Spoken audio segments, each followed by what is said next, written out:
लिखे हैं logarithmic functions. What is the logarithmic functions? It is a opposite process of exponential function. Exponential function means e to the power x जो होता है मेरा, exponential function मतलब e to the power x। e to the power x का just opposite को हम लोग बोलते हैं बेसिकली, उसके जस्ट अपोजिट को हम लोग बोलते हैं लॉगरिथमिक फंक्शन। इसका डेफिनेशन होता है, ये हमारा एक्सपोनेंशियल फंक्शंस है कि a to the power b equals c। अगर ये इंप्लाइज करेगा कि log c विद बेस a इक्वल्स b। देखिए यहाँ पे क्या है कि a to the power b का वैल्यू हो जाएगा c एक हमारा यहाँ पे वैल्यू आया है, एक्सपोनेंट लेने के बाद यहाँ पे c एज अ वैल्यू आया है, तो जो c यहाँ पे वैल्यू आया है वो log का आर्गुमेंट हो जाएगा, और जो यहाँ पे a एज अ बेस था वो भी log का a एज अ बेस ही होगा, और जो b जो यहाँ पे एज अ पावर था वो log का वैल्यू हो जाएगा। तो a to the power b equal c finally log के फॉर्म में कैसे लिखेंगे? तो log c जो वैल्यू है वो एज अ आर्गुमेंट होगा, और a जो बेस था वो बेस होगा, और ये जो पावर था वो आपका पावर हो जाएगा। जो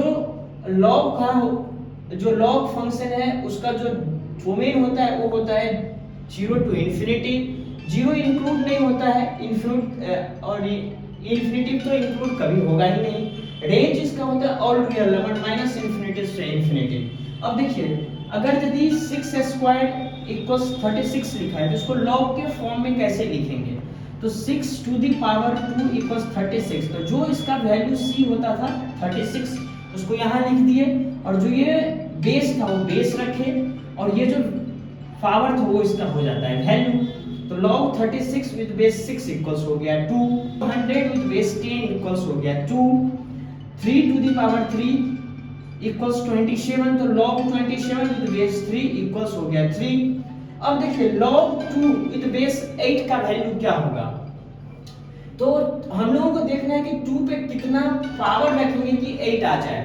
तो 2 पे कितना पावर रखेंगे? तो 3, तो इसीलिए इसका आंसर हो गया 3।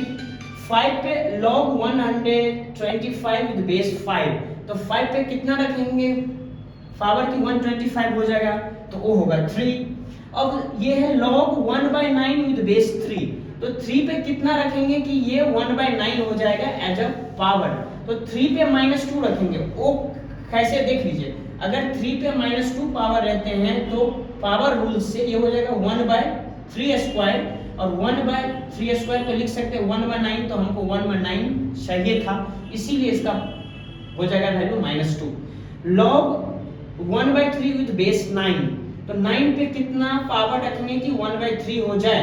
तो -½ रखेंगे। वो कैसे? तो देखिए 9 पे अगर पावर -½ लेंगे, ये पावर माइनस में रहता है, जब इसके नीचे आएगा तो ये पावर पॉजिटिव में होगा, और ये हाफ है तो इसको रूट अंडर लिख सकते हैं, तो 1/√9 को हम लोग लिख सकते हैं 1/3, और 1/3 ही मुझे चाहिए था, इसीलिए -½ हो जाएगा।